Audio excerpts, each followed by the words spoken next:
And I think that if you think it's acceptable as soon as someone turns 18, suddenly it's okay to make all types of sexual jokes and to be physically violent with them or to...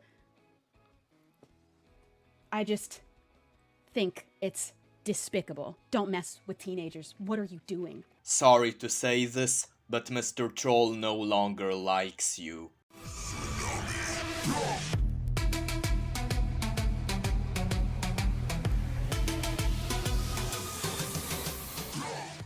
Hello everyone, it's Mr. Troll delivering an update. I was stupid. I just realized the reason why this March was a month filled with allegations was not because of a coincidence. It was all a snowball effect.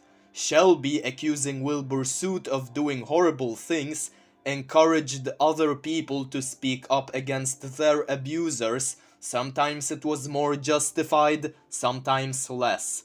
Now, for a long time I used to kind of feel bad for Shelby, assuming all her accusations against Wilbur Soot were true. She was trapped in a relationship with an evil psychopath who was biting her all the time. But then she felt the need to open her mouth and be a meddling kid. She decided to talk about Katie Boggs accusing GeorgeNotFound of behaving inappropriately towards her, and she messed up big time. And now she might be just as horrible as the person she accuses. Okay, maybe I'm exaggerating, but she lost all the respect she previously had anyway. All because she decided to talk about something that was none of her business. And yes, you could technically say everything Mr. Troll talks about has nothing to do with his business. Except it does, because Mr. Troll is a commentary channel. So, Mr. Troll has to deliver updates, and therefore, Mr. Troll has to be a meddling kid. However, whenever Mr. Troll messes up, Mr. Troll deserves to be called out on. However, today we are calling out Shelby, as this time she is the one who messed up. An 18-year-old has never been responsible. We all know that. They were 17 yesterday. It isn't different now. And if your line for your morals is that they have turned 18, you have no morals. You just are doing whatever the law says you're allowed to get away with. And I just think I've seen so many people be so irresponsible, not in even always a sort of relationship kind of way, but any type of influence and trust that you have over someone so much younger than you, but still an adult, technically. There's so much responsibility you have to take such great care with those people. You cannot be irresponsible with them when they trust you. And you are the older, responsible adult.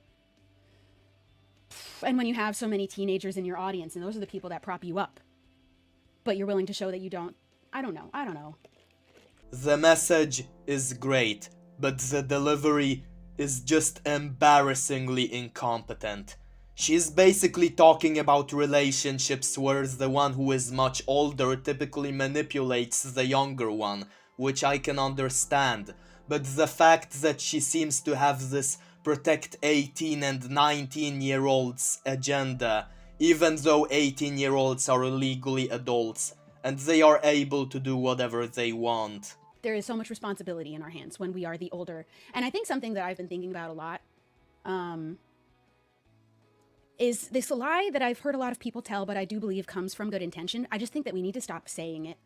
Is when, like, if you have a 10-year age difference or something, you have almost a decade between you, to say, what do you even have in common? You don't have anything in common.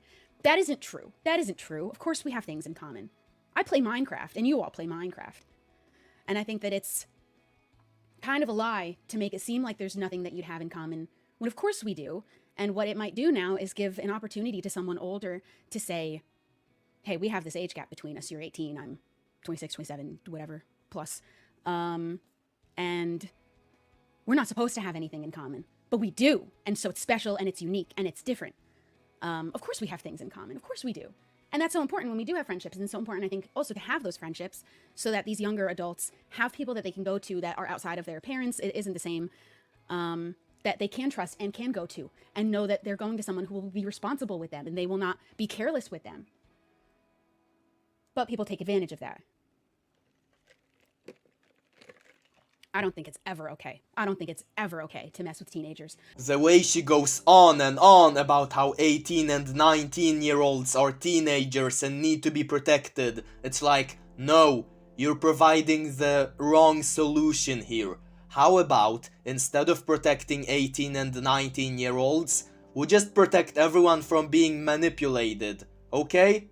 What about 20-year-olds? Remember Oz Media? He dated Illuminati, a 28-year-old woman who manipulated him when he was 20.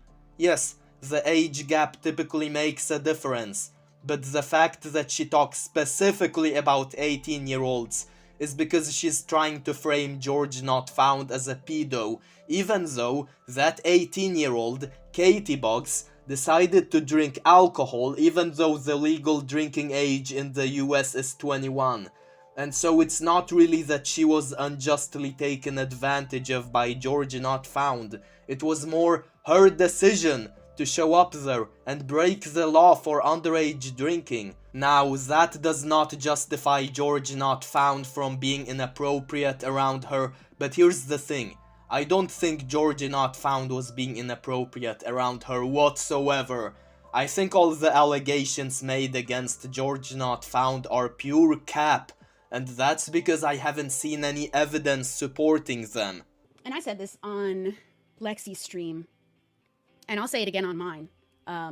I think that if you've ever been one of these people, because we've seen this happen before too, where you have been caught with your massive platform of influence over lots of teenagers and children, and in private you are being manipulative and abusing people, manipulating and abusing teenagers. I just think that if you are one of those people who was caught and you said, I'm sorry, I'm going to go work on myself, I think that it's a lie if you ever come back. I think that if you have been caught clearly irresponsible with this position of power over teenagers, that if you were actually out there and did the work and were sorry, you'd voluntarily never come back. If you really were sorry. I just couldn't ever believe it if you put yourself right back into the same shoes that allowed you to do that the first time. And I also just think I don't think we should allow a second opportunity when we're dealing with teenagers and children. I just don't think that you should be allowed a second opportunity. Something that I would wish to see from my peers, other content creators, is that I know that there are people that know these things happen. I know that there are people that knew these things happened and they let it happen and they didn't say anything, or they excused it for their friend. I think that we all need to decide at some point that we find it unacceptable. You hear about someone or you see someone do something like this, unacceptable. We do not protect those people anymore. We do not. We don't let them back. We don't give them another opportunity to take it. Teenagers! We all know she is doing all this purely for shock factor. She uses words such as teenage because she wants to manipulate people into thinking GeorgeNotFound is a pedo, when in reality, even assuming GeorgeNotFound is a sexual harasser, he is not a pedo, at least not according to those allegations. So unfortunately, Shelby just fumbled and I did not like what she said right there. But anyways, that was all I had to say for this video. Make sure to like, subscribe, comment for the algorithm and all that, or else Mr. Troll may come to troll you.